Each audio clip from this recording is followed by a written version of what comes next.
تجارت کی دنیا پر نظر ڈالتے ہیں۔ پاکستان اسٹاک ایکسچینج میں ٹریڈنگ کا آغاز مثبت زون سے ہوا۔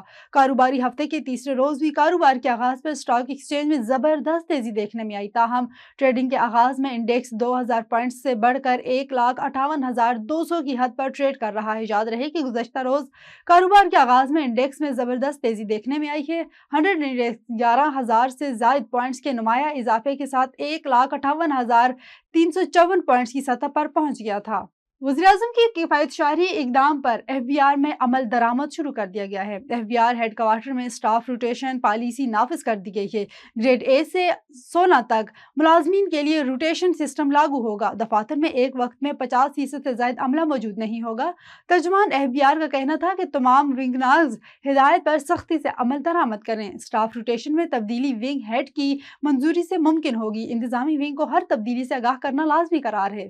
ملکی آٹو سیکٹر کہاں کھڑا ہے؟ پاکستان آٹو موٹو مینوفیکچرنگ نے ڈیٹا جاری کر دیا۔ پاما کی رپورٹ کے مطابق ایک سال میں گاڑیوں کی فروخت میں 42% اضافہ اور ایک ماہ میں 26% کمی ہوئی ہے۔ رپورٹ کے مطابق رواں مالی سال کے 8 ماہ میں گاڑیاں 33% بڑھ کر 1,28,498 یونٹس فروخت ہوئی ہیں۔ پاما کی رپورٹ کے مطابق فروری 2026 میں گاڑیوں کی فروخت کم ہو کر 17,121 یونٹس رہی ہے۔